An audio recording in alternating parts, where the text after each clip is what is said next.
Crime de prevaricação. Vocês sabem a estrutura desse crime? Vocês sabem do que trata esse crime? Meu nome é Fernanda Gonçalves, sou advogada e professora, e nesse vídeo eu quero conversar um pouco com vocês e explicar do que trata essa figura penal que atualmente está sendo bastante vinculada nos meios de comunicação.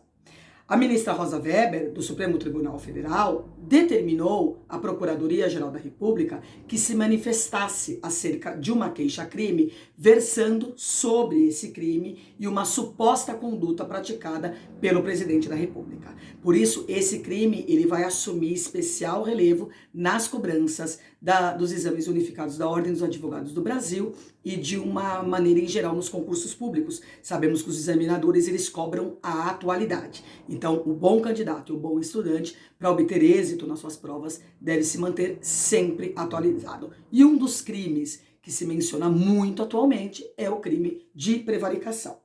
Muitos alunos estão me perguntando sobre esse crime, por isso que eu resolvi gravar esse vídeo, porque está gerando bastante curiosidade.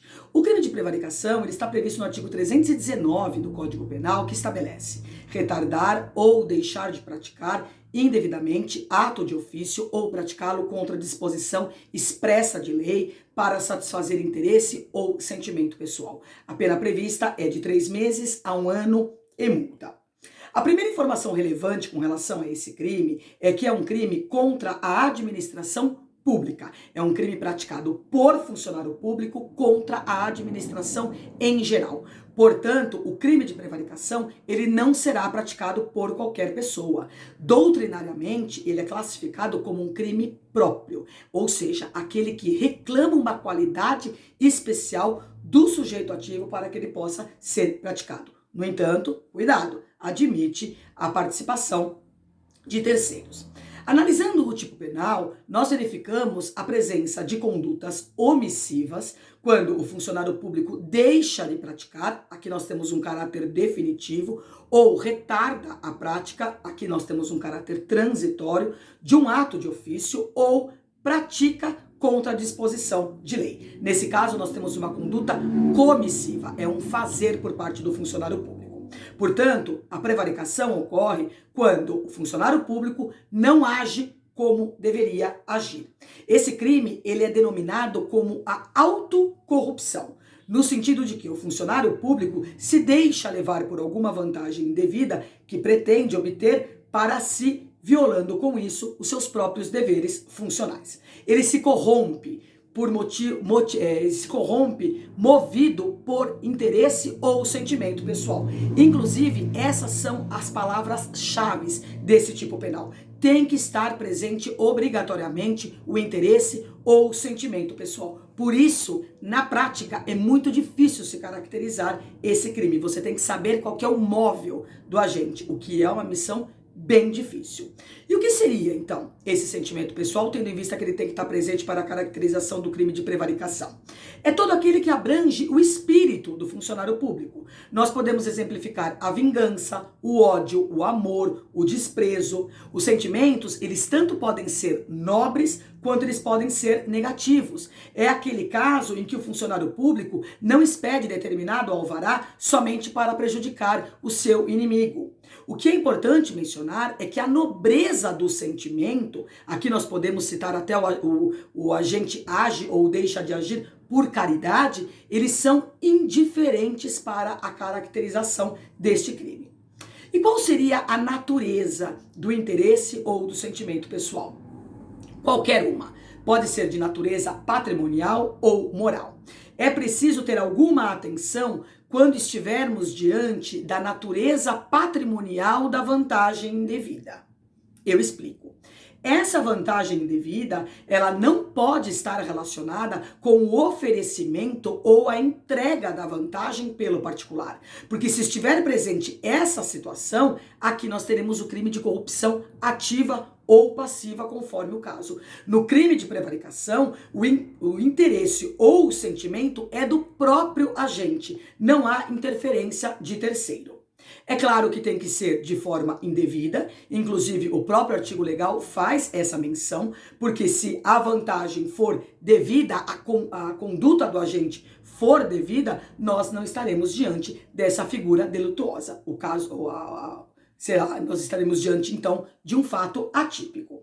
E quem é a vítima desse crime? É o que a doutrina denomina de sujeito passivo. É o Estado, tendo em vista ser crime contra a administração pública e, secundariamente, a eventual pessoa que foi lesada pela conduta do agente. E quem é o funcionário público nos fins dessa lei? Quem é o funcionário público que pode praticar este crime? A definição, ela vem no artigo 327 do Código Penal. Esse é um artigo que conceitua o que é um funcionário público. Se o funcionário público deixar de agir porque ele é preguiçoso, vagabundo, negligente, mas não está movido por um sentimento ou interesse pessoal, olha a importância dessas palavras-chave que eu já falei, ele não praticará o crime de prevaricação. A questão será resolvida, se for o caso, em sede de improbidade administrativa. Inclusive, a Lei 8429 de 92, que é a lei que trata da improbidade administrativa, em seu artigo 11, inciso 2º, prevê justamente essa situação. Se o crime for praticado por ocupantes de cargos em comissão ou de função de direção ou assessoramento de órgão da administração direta, sociedade de economia mista, empresa pública ou fundação instituída pelo poder público, a pena será aumentada de terça parte. Aqui nós temos uma causa de aumento de pena. Portanto, realizando uma classificação doutrinária, para fechar e simplificar bem o tema, nós podemos afirmar que é um crime próprio, reclama uma qualidade especial do sujeito ativo, que é ser funcionário público, é doloso, o agente tem que ter a vontade livre e consciente de praticar o núcleo do tipo, ou seja, ele quer praticar a conduta, não existe modalidade culposa, é um crime de forma livre, admite qualquer tipo de execução, é um crime unissubjetivo, é praticado somente por uma pessoa, no entanto, admite a participação de terceiros, é um crime plurissubsistente, admite o fracionamento do iter criminis, que é o caminho do crime, admitindo dessa forma a tentativa, somente na forma comissiva, né? Não existe tentativa de crimes omissivos. É um crime formal ou de consumação antecipada. Não é necessário que o funcionário público consiga o seu intento. Não precisamos do resultado para a consumação do crime. E é um crime de menor potencial ofensivo. Aqui admite os institutos despenalizadores da Lei 9.099/95, a saber, a composição civil, a transação penal ou a suspensão condicional do processo. Que pelo dano causado, convenhamos, é uma pena muito baixa, muito modesta. Mas é o que o parlamento decidiu fazer. O crime é de ação penal pública incondicionada, estando presentes a prova da existência do crime e indícios suficientes de autoria, é o PEC mais ISA, o Ministério Público é obrigado a atuar face ao princípio da obrigatoriedade. Atualmente, está sendo muito mencionado esse crime e alguns outros, tais como corrupção ativa, corrupção passiva, prevaricação, concussão, peculato, dentre outros. Dessa forma, eu gostaria de fazer uma rápida diferenciação entre os crimes. Prevaricação versus corrupção passiva. A corrupção passiva está prevista no artigo 317 do Código Penal. Na prevaricação, o agente age ou deixa de agir ou ainda retarda o seu dever de ofício movido por interesse ou sentimento pessoal. É a autocorrupção. Já na corrupção passiva, o agente solicita ou recebe vantagem indevida. Nós temos a presença de um terceiro. Prevaricação versus corrupção passiva privilegiada. Esse crime está previsto no artigo 317, parágrafo 2º. Na corrupção passiva privilegiada, o funcionário público deixa de praticar ou retarda ato de ofício cedendo a pedido ou influência de outrem. Na prevaricação, nós já sabemos que o interesse ou sentimento pessoal visado pelo agente é dele próprio e não de terceiros. Prevaricação versus concussão. A concussão está prevista no artigo 316 do Código Penal. No crime de concussão, nós temos a exigência por parte do funcionário público de uma vantagem indevida. Pode ser para ele ou para terceiros. A concussão é uma espécie de extorsão praticada por funcionário público. Na prevaricação, não existe essa situação ou exigência ou qualquer tipo de ameaça. Prevaricação versus peculato. Peculato está previsto no artigo 312.